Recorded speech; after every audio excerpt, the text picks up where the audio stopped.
Semi supported বিমের। ওখানে basically ওটা যখন আমি সলভ করছি, ওখানে আমার শুধু পয়েন্ট লোডের জন্য যখন সলভ করছি মানে সেন্টারে, তখন ওটা ডিফ্লেকশনটা আসছে PL cube by 64 EI, taking W tilde as ওই C1x into L minus x. কিন্তু মানে পয়েন্ট লোডের জন্য শুধুই আমি যদি কনসিডার করি তাহলে normally PL cube by 48 EI আসার কথা। ওটা কি মানে অ্যাপ্রক্সিমেশনে কি আরো মানে ভুল আসছে? মানে আমার ক্যালকুলেশনে যেটা বের হচ্ছে C1টাকে L/2 তে সলভ করলে আমার বেসিক্যালি আসছে PL কিউব বাই 64 EI, মানে L/2 তে, কারণ পয়েন্ট লোডটা L/2 তে ছিল, আমার কোনো মোমেন্ট কাজ করছে না, কোনো ডিস্ট্রিবিউটেড লোড কাজ করছে না, সিম্পলি সাপোর্টেড বিম। আচ্ছা, আর যদি কনসেন্ট্রেটেড মোমেন্ট নাও তাহলে কি এক্সাক্ট সলিউশন আসছে? কনসিডারেটেড মোমেন্ট নিলে তো মানে M1 আমি কি দুটো মোমেন্টই কনসিডার করব? দুটো কনসিডার করতে পারো বা একটা নিয়েও দেখতে পারো। মানে আমার তাহলে আসছে হচ্ছে Q এর টার্মটা মানে শুধু অমেট হয়ে যাবে, M/4 plus PL/16।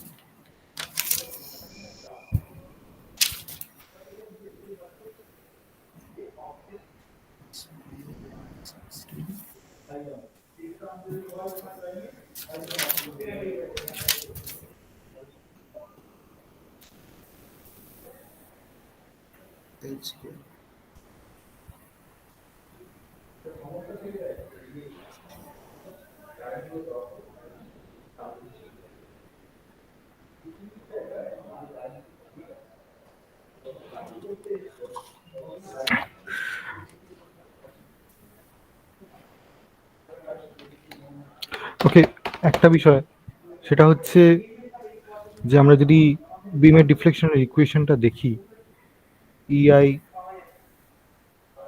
W double prime equals the negative of the bending moment, and if that bending moment is some sort of a function of x, so then the functional form of W, the exact solution,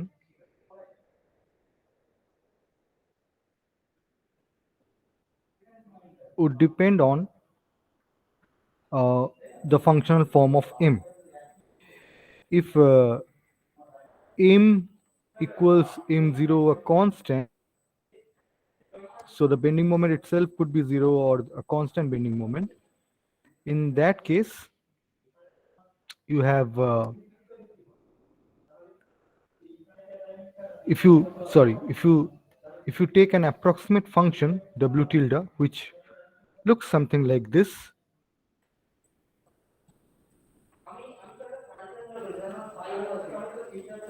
okay, so in this case you are going to get exact solution,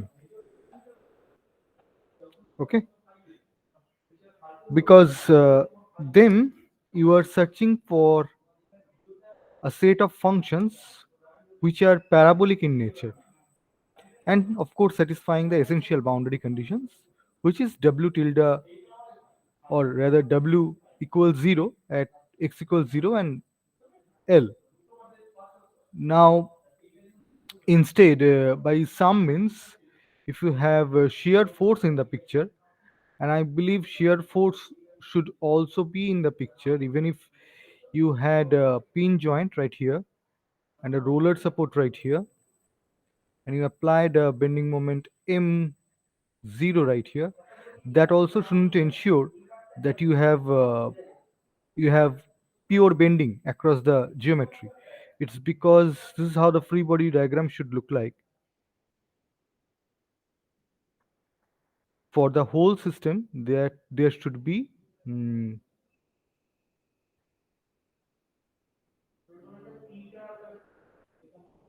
so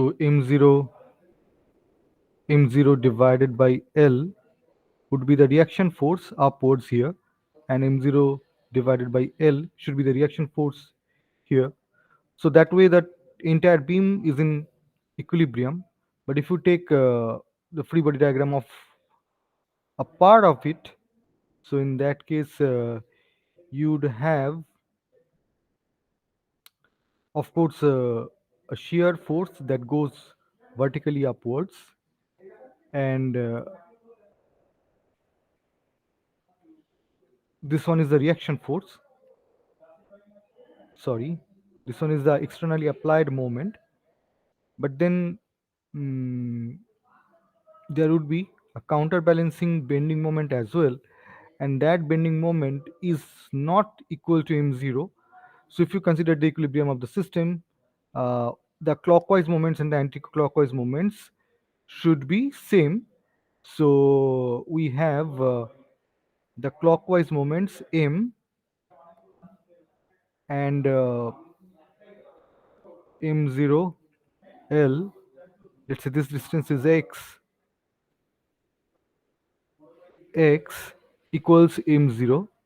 Therefore m is m0 times m0 times l minus x divided by l, which seems to be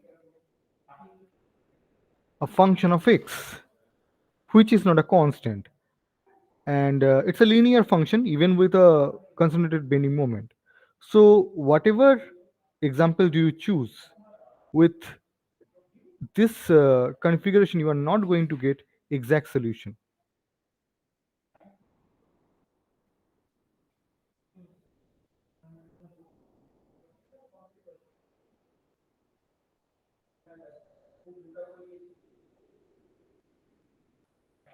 Okay, so this is how you can take different terms in w tilde. Terms are somewhat like this is like c0 x, which would be 0, then c1 times l minus x, which would also be 0. Acha, by the way, this one would not be 0. Acha, acha, acha, acha. Sorry. Yeah, every term should be 0 in so you have to start with, you have this one, the next term should be c1 times x squared l minus x. So the first cubic term, so this and this would give you a cubic term, but to maintain symmetry you should also include l minus x squared x x. Okay, and if you want to extend further, then another symmetric term, symmetric as in the powers of both x squared and n minus x squared should be same. So you can either go with this term, or in addition go with these two terms, or then you can go with this term. Okay, and so on and so forth. Okay, so when you are using Rayleigh-Ritz method, whatever w tilde do you get, your goal is to get an approximate solution.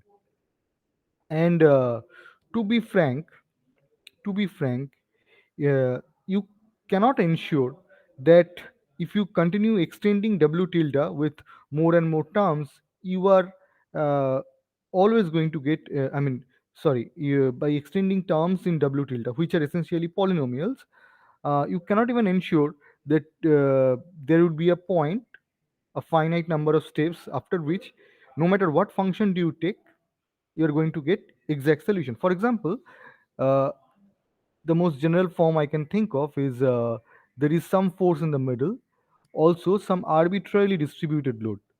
So imagine there is a sinusoidal distributed load.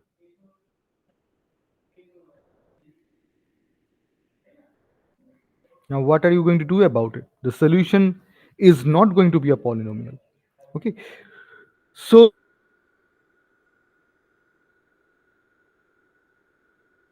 or the simplest case of a constant moment or a constant force. Okay, forget about constant uniform distributed load. No matter what sort of loading there is, you are not going to get exact solution. You're always going to get approximate solution. uh, but what you can do is, let's say, uh, take this term and these two terms. Okay, and then try to solve it, solve for c0, c1 and c2, and then check uh, if you are getting correct result for some of the cases and incorrect for some of them. I believe if you take up to C2, you are going to get exact solution for both the bending Point moment, load. concentrated moment, and also the point load. But for distributed load, even if it is UDL, you are not going to get exact solution, because the very nature of the differential equation would ensure that the deflection W, okay, uh, because of this equation, W would be a fourth order polynomial in X. So if there is a distributed load, so all I'm trying to say here, if you have if you write it in the this form, and again assume uh, uniformity and homogeneity, okay, so that means everything is regular, which basically means it is EIW quadruple prime, and if that equals your Q of X, the distributed load, you are not going to get exact solution unless you take uh, I mean, you are not going to get exact solution if you take up to C2 or the first three terms, uh, if Q is non-zero. If Q is anything but zero, even if it is uniformly distributed, forget about a non-linear function. Even if it is UDL, you are not going to get exact solution. Okay, and that's fine. That's what we are trying to do here, trying to get trying to get approximate solutions. Okay, so one thing for sure, that if we include more and more terms, mm, we get more and more accurate solution. So with the first term, even with a concentrated moment, we get inaccurate result. And as you mentioned, even with a point load, we get inaccurate result. Now uh, with the second and the third term, we are going to get exact solutions for concentrated moment and concentrated forces, but not for distributed load, non-zero distributed load. Then for UDL, if we include the fourth term, we get exact solution. Okay, so the idea here is we know that our solution is inaccurate because we are using a numerical method. Number one. Number two is we know how to improve the solution. Okay. Now, how do you? Why would you go through this much of evaluating all the coefficients and so on? Uh, when you can directly integrate this equation. First of all, we are benchmarking a method, we are learning a subject which would be applicable to nonlinear and linear equations uh, uh, alike. Also, here we are dealing with only an ODE, ordinary differential equation, that is differential equation in only one independent variable. We could be dealing with partial derivatives, and there, even with linear set of equation, it's not difficult, it's not easy to integrate. And most of the times numerical method is the only solution. Also, even with this linear differential equation, the differential equation remains linear no matter what sort of function of x is q. Okay, so you know that for any arbitrary function you cannot mm, I mean, if I give you sine of x, or say ln of x, or maybe even uh, sine hyperbolic of ln of x, or I don't know, I could be going on. uh, Rather, sine hyperbolic of ln of x is going to be something like uh, mm, x minus 1 by x, x plus 1 by x, a simpler function. But I'm saying you could be going with complicated functions, but oh no, I think I wrote the wrong expression. So you could be going with it with any complicated function. Okay, and then what? In each For each loading situation, you'll have to do the integration uh, independently. Whereas and that involves solving a differential equation each time. Whereas if you can write a generic equation, so see, the left hand side in each case remains the same. And as you may have noticed in the previous class, that When we integrate the left hand side, we get a stiffness matrix or A matrix along with the coefficients. That part remains the same. It's just that the forcing vector, the force vector, uh, would be some sort of integration, and that integration would be different. Okay, so depending on what type of function f is or q is. So the thing is, that way what you can do is you can make this one as a routine. Okay, once you have fixed how many number of terms to take, then this matrix, the coefficient of this matrix and the number of terms on this vector are fixed. Now you are only dealing with getting q integrated. Okay, in whatever weak form that you choose, you are now looking for the force vector, which is only the changing parameter. Okay, now there also you can do some tricks. By that I mean, you can. Okay, আমার আওয়াজ শোনা যাচ্ছে তো? হ্যাঁ sir. হ্যাঁ sir, শোনা যাচ্ছে।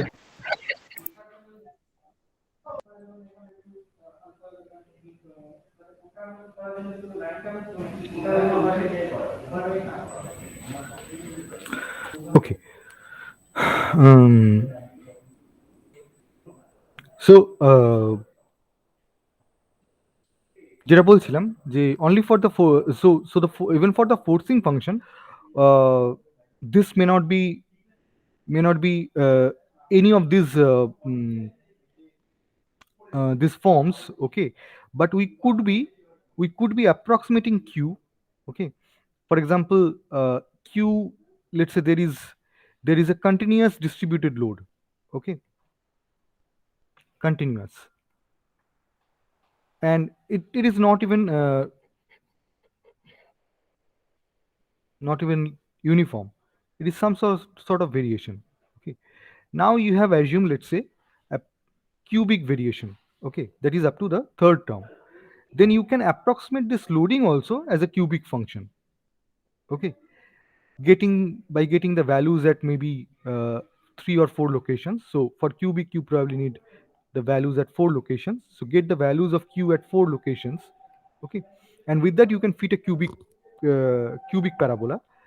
And this integration of q also you can make a routine process.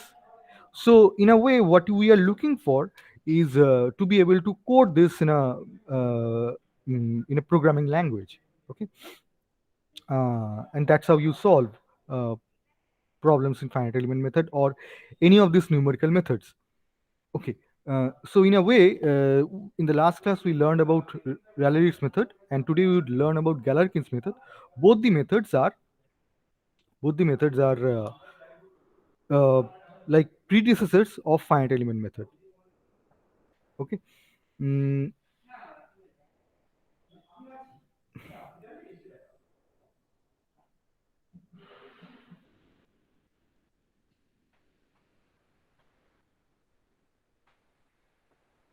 okay.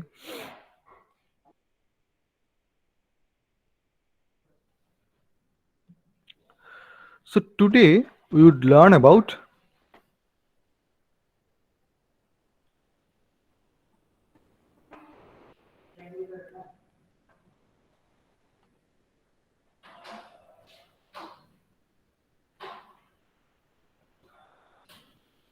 Galerkin's method.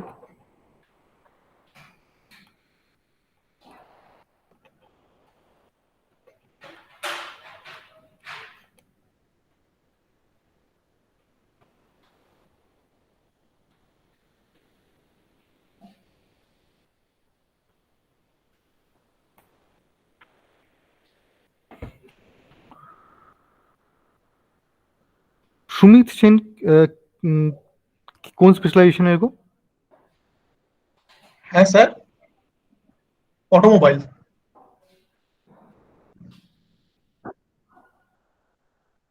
Automobile, আচ্ছা আচ্ছা। গ্যালারকিনস মেথড, এই লেখাগুলো কি করে পড়ছে? আমি তো লিখছি না এগুলো।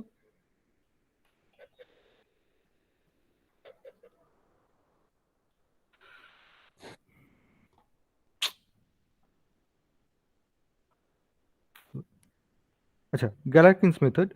So Galerkin's method is a subset of the set of weighted residual methods.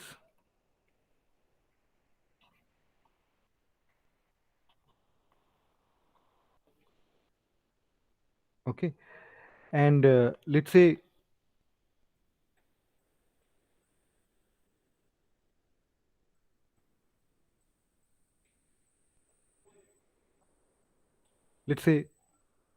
this is your differential equation, governing differential equation.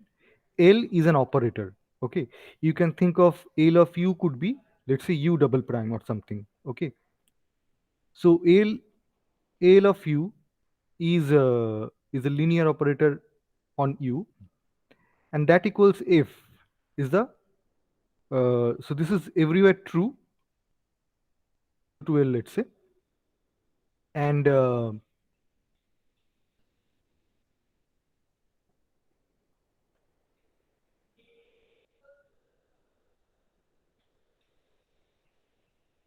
in gamma t. So I'm talking about, let's say, if I'm dealing with a cantilever, okay, I'm talking about this free end right here in gamma t.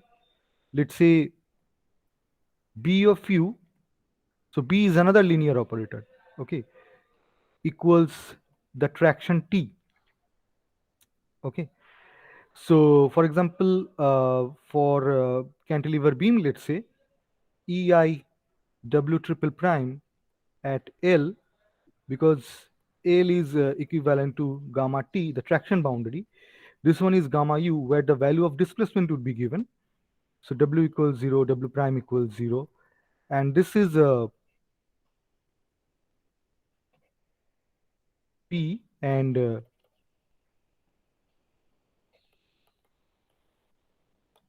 these are the boundary conditions, right? So imagine this is the boundary condition, and this is, you don't have to think of these as a uh, linear, sorry, a scalar equation. Okay, this you could have multiple terms in it. Okay, so for example, mm, in beam problem, this u is made of w and theta, where theta appears to be w prime. Okay, so similarly, the boundary conditions are also not scalar equations. So what I'm doing here is I'm taking this equation, multiplying this thing with a set of weights. Okay, and please don't be confused, because this time I'm using w as a symbol for weights. Okay, Acha, by the way, I'm taking u tilde.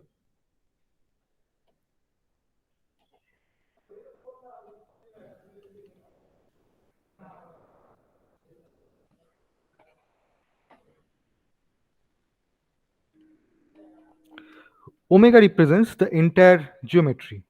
Okay, in this case, a line. And boundary, of course, for a line are 2 points. So acha, and this is also the boundary condition in gamma u. U is given, u is some sort of u star.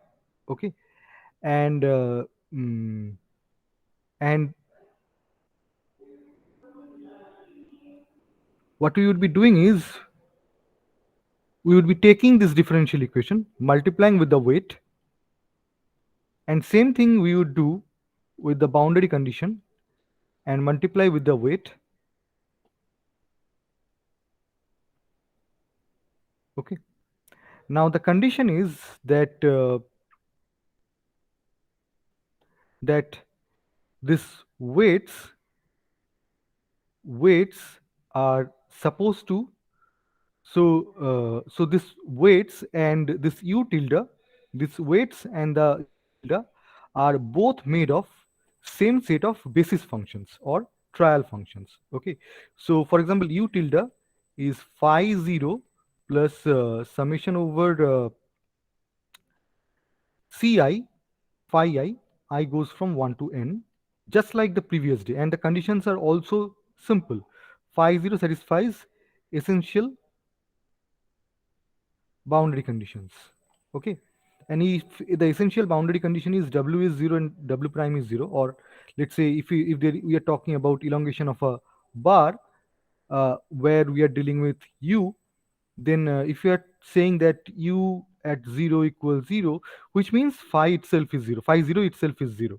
Okay, but we could also give a boundary condition over here where u of l equals some sort of u star. So instead of applying a force, we are applying a known displacement. Okay, and then we may be interested in finding out the reaction forces that are there, or what are the deflection everywhere along the bar. Okay, so you see the essential boundary condition could also be non-zero. That's the point that I'm trying to make. Okay, it's not always zero, but wherever that essential boundary condition is, uh, mm, this phi I of x, each of the phi i's of x, this phi 0 is also function of x, is trivially zero. And this is how we would take our w's. w's are w's are summation over I ci bar phi I. Okay, so w's are also made of these phi i's. Okay, now remember, these are all functions of x. These are such functions which satisfy that in gamma u they are supposed to be zero. Okay, which basically means w at gamma u is also zero. Okay, so these w's are weighing function.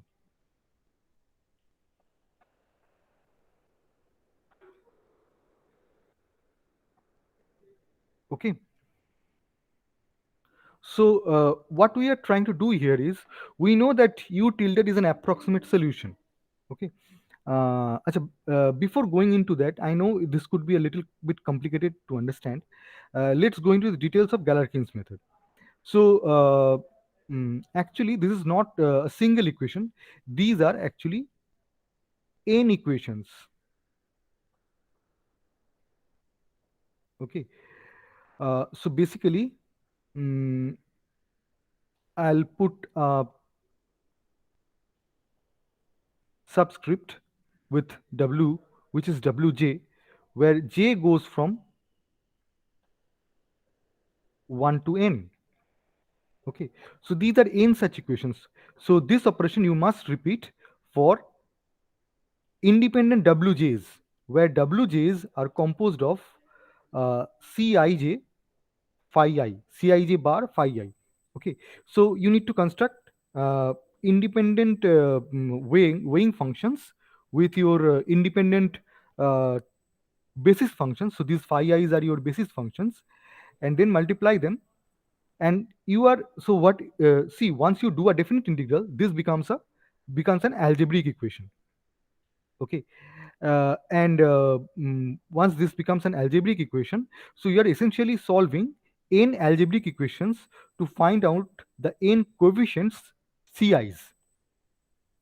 Okay, one more thing, that thing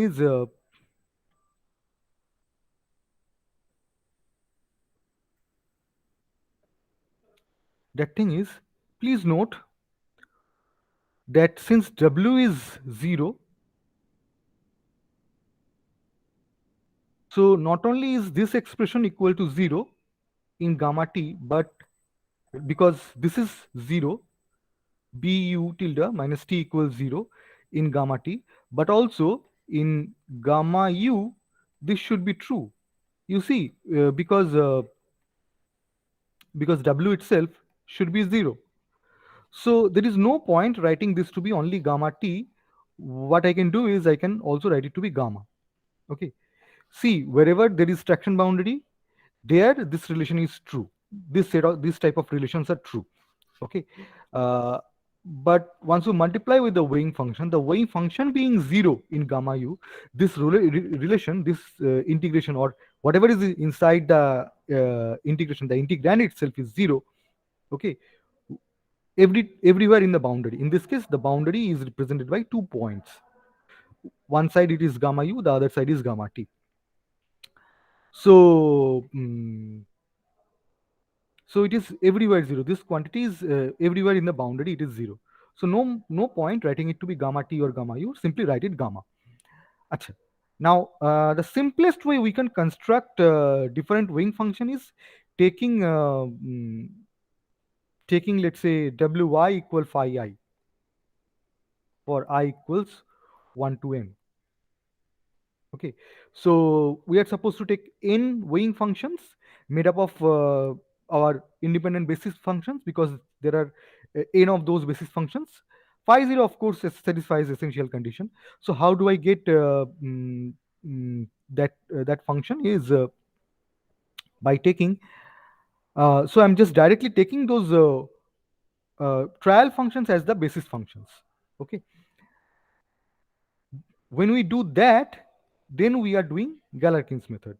In general, the method is weighted residual method, but when our weights are essentially the trial functions or the basis functions, then we are doing Galerkin's method. Okay, now what is the logic behind satisfying this integration to be 0? And don't confuse this to the idea of variations and so on. It is similar but not exactly same. Here the approach is slightly different. Okay, and what was the approach with variational formulation? For that you should rewatch the lectures on the variational method. But uh, but here what we are doing here, first of all, uh, mm, we are not reducing the order of the differentiation. If you have noticed, you are not reducing the order of the differentiation. So we are not transferring the order of the derivative from left side to right side, or from u to w or anything. We are not doing that. Okay, so we may be solving it in weak form, but we are not transferring the derivatives. Okay, so that is what is different from Rayleigh-Ritz method. Okay, the Rayleigh-Ritz method is based on variational form, or even you can think of your potential energy form, where we are transferring the derivatives from the primary variable to variation. Now, in this case, we didn't do that. So essentially, if we have our governing differential equation, L of u minus f equals 0, in, so this one is a function of x in the domain, and bu, again an operator, minus t equals t of x equals 0 in gamma t. This is what we are writing. Um,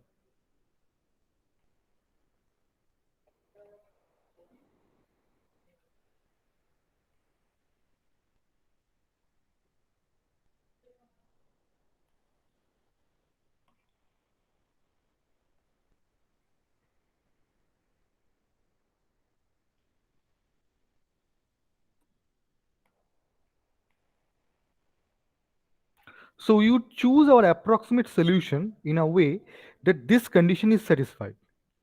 Now, what is the logic behind this? You see, your variable that you are solving for, okay, uh, that that must satisfy this differential equation, and maybe even this boundary condition.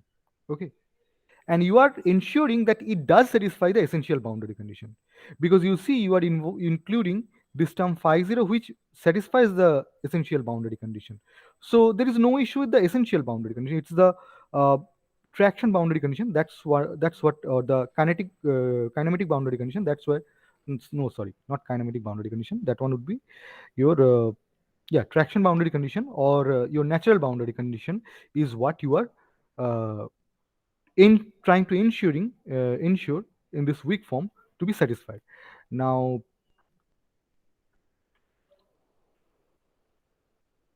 the thing is, uh,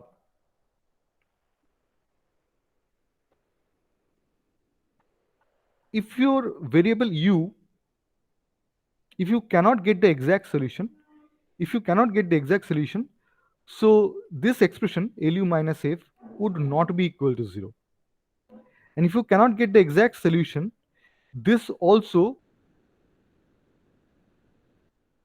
in gamma t or wherever. Okay, but but then we can call any of these expressions, yeah, it's not a vector, not necessarily a vector, as a residual. Okay. So you are not able to set the residual to 0. In order for that, you need to get an exact solution. And we are talking about situation from the very beginning of this course for the situations where we are not able to get exact solution. And that's why we want to get approximate solution. So if you get an approximate solution, it's needless to say that you would not be able to satisfy the residual to be 0, 100%. So there would be some error everywhere. Uh, 0 to L, that is everywhere in the domain, there would be some error, positive or negative. But then what you are trying to satisfy is the weighted integration of this residual. Okay, hence the name weighted residual method. So we are weighing the residuals, okay, and setting that weighted residual integration to be 0. Okay, so that explains where does the name come from. But that doesn't still explain what is the justification behind the method. You see, for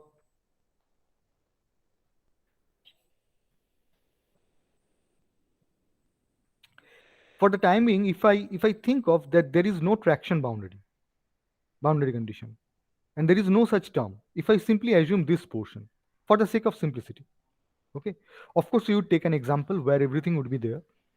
But you see, if this is the equation that I'm trying to satisfy, where this is essentially the residual of u tilde, because you chose u tilde instead of the exact solution, which you cannot figure out. So depending on what u tilde you take, you would have some sort of residual. Okay, and if this integration is true for all I in 1 to n, so from the function space, I'll call that function space as v tilde, which is a subset of all possible function space of all possible functions. So the function space from which you are choosing your u and w, okay, you see these phi i's are basis functions. That means any function from this set, if let's say z is in v tilde, that implies z could also be written as summation over ci, this time let's say hat phi I, because phi i's are basis functions. Okay, any possible function. So from the function space from which your solution you are trying to get an approximate solution. Okay, uh, in that any function could be constructed with these phi i's, and for each phi I this is true, then then this is also true for any z which happens to be from the same function space. Okay, okay, now this time what I'm going to give you is purely an analogy. Okay, don't overthink this one, and this one is like a vector analogy. Okay, see this integration uv d omega over omega. Okay, that you can think equivalent of the inner product. Okay, now your exact function is of course a member of this one, the set of all possible functions. Okay, and essentially you can think of this belong to a higher space. In order to map this one, as you know, you need infinite number of basis functions. Talk about Taylor series, for example. Any arbitrary function needs to have infinite number of terms from Taylor series. So this is an infinite dimensional space. Okay.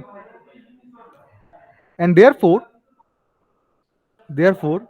let's say if I take the analogy of a vector, so this is your exact solution U, which belongs to a space which has more dimensions than the one in which you are looking for the solution. Okay, and um, and let's say this is your approximate solution U tilde, and this is the residual R. Of course, the residual is not on the vector; it's on its linear operation. Now, please understand what is happening here. Okay, uh, you want to ensure that this R is in a orthogonal to the space in which you are looking for the solution. In that way, the residual would be the minimum. So, if you take any other U tilde as a solution, approximate solution, then of course this R would be higher. R would have higher magnitude. Okay. In this case, what it means is that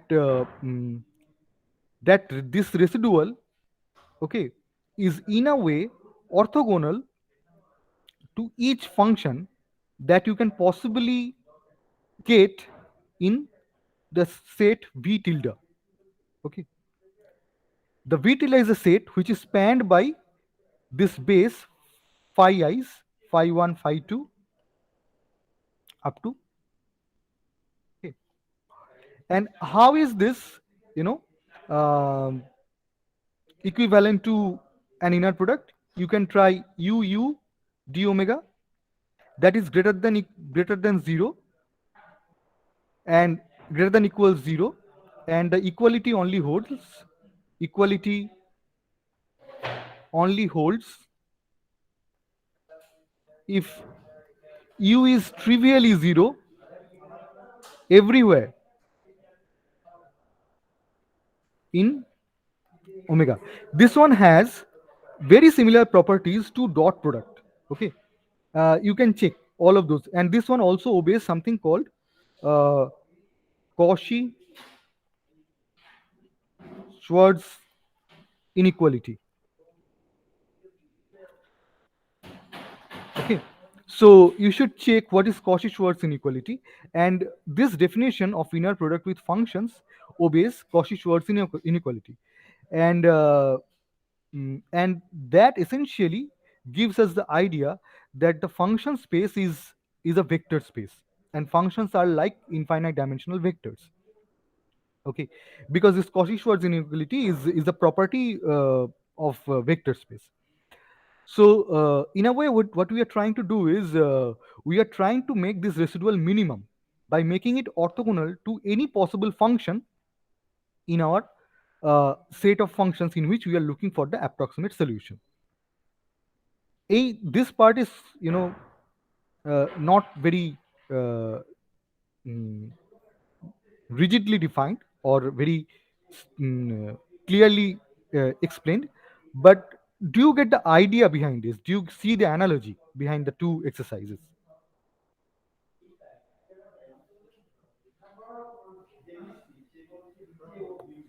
কিছুটা কি মানে বোঝা যাচ্ছে এখানে কি হতে হতে চলেছে?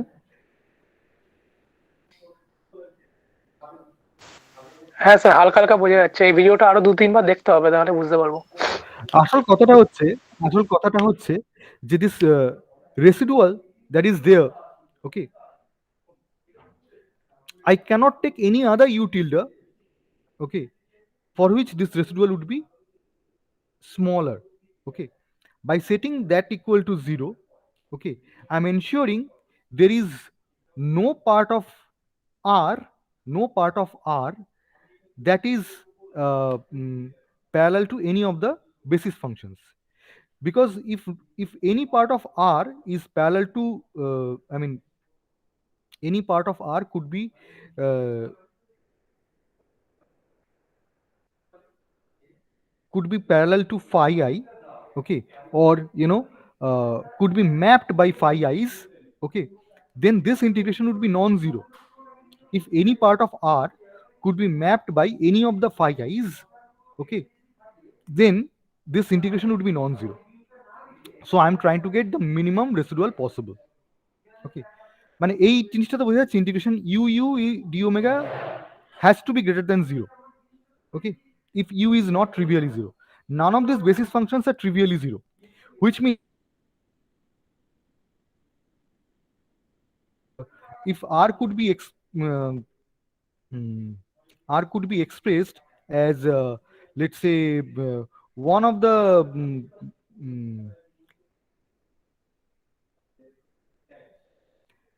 so I'm taking some other coefficient ci double bar with phi I, okay, and then some functions which could not be mapped by r, okay, mapped by phi i's, okay. For example, if phi I is phi i's are like polynomials such as x squared, x cube, so there is no way you can express x to the power 4 with this set of phi i's.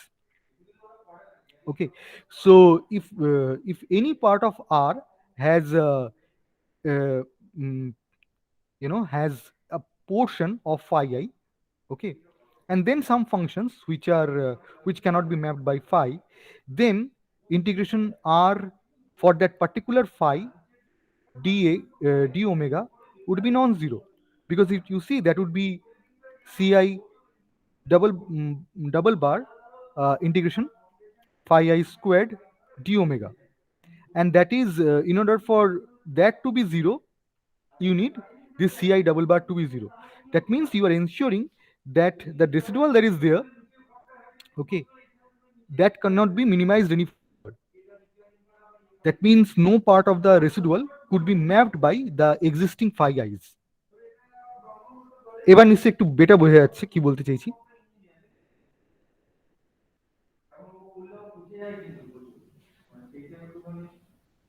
যাচ্ছে না?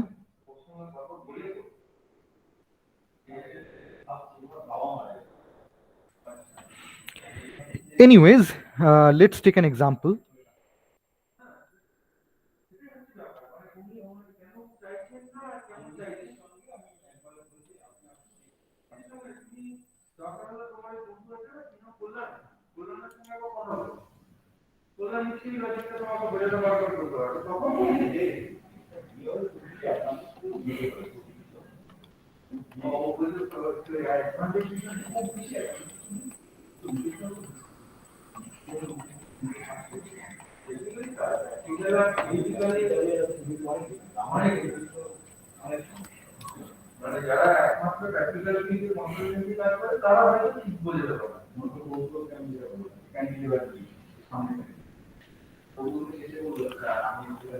With boundary conditions y1 equals 0, y2 equals 0, and x lies between 1 and 2.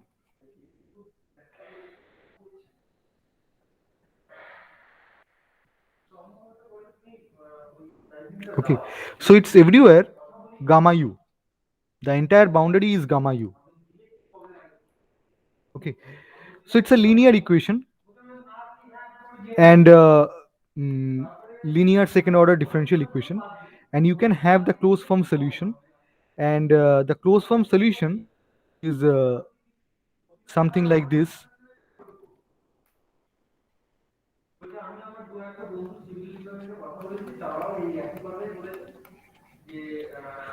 Okay,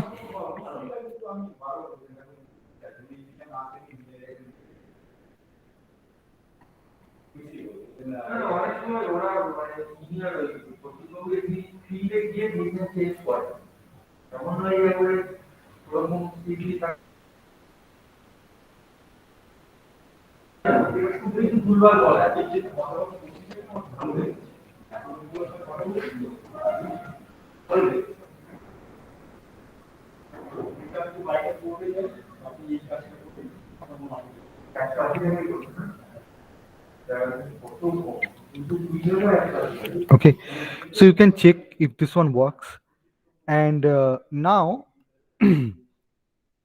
we try to get an approximate solution where we are looking for y tilde equals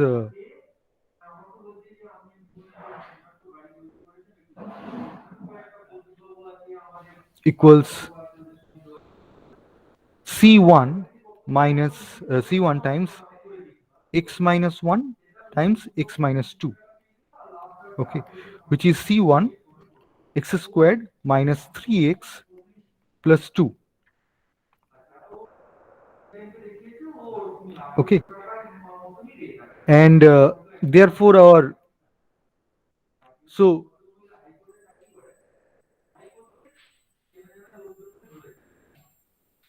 the weight for us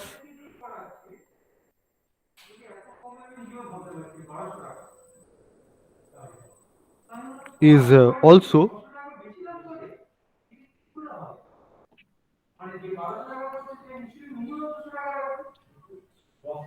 phi is also x minus 1 x minus 2. This one is phi 1, okay. So first of all,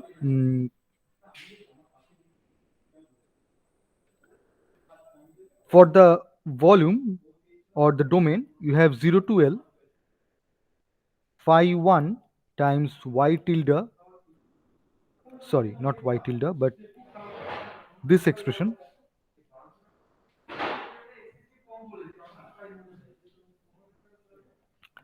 this one is your f of x, and this one is your L of y, okay. So L of y is essentially x squared d squared plus twice x d operating on y, and r of yours is L of y minus f of x, okay. So what you can do is uh, sorry, r of y tilde is, so what you can do is you can calculate r of y tilde. So substitute this expression for y and take double derivatives over here and single derivative over here. So you'd have the expression for r of y tilde, multiply with phi 1 and integrate. You would get an algebraic equation with respect to C1. And when it comes to the boundary condition, so at y1 equals 0, so as we discussed earlier, um,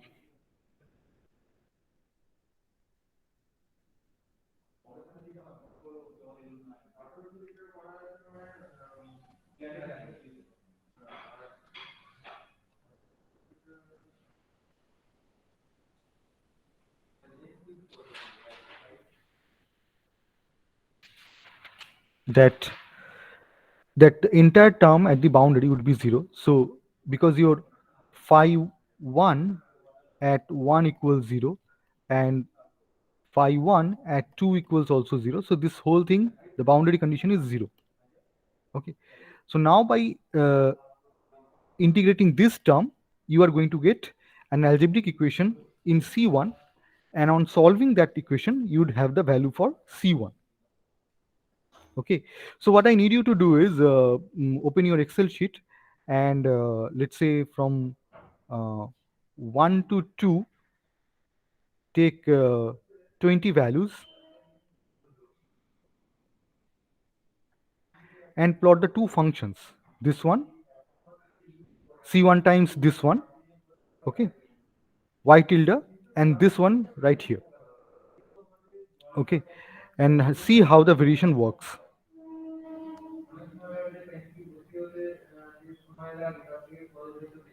So for me it looks like that the function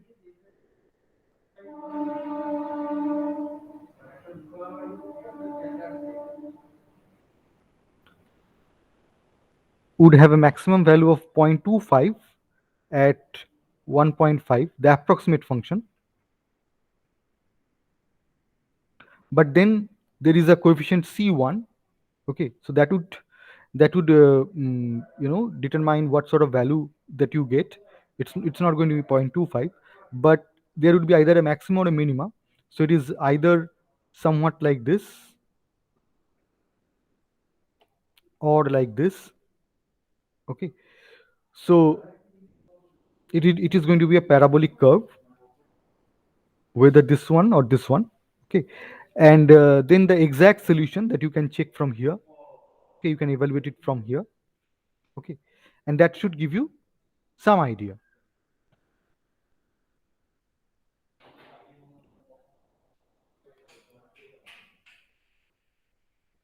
Okay, so your assignment here is to plot in an Excel sheet the approximate and the exact function.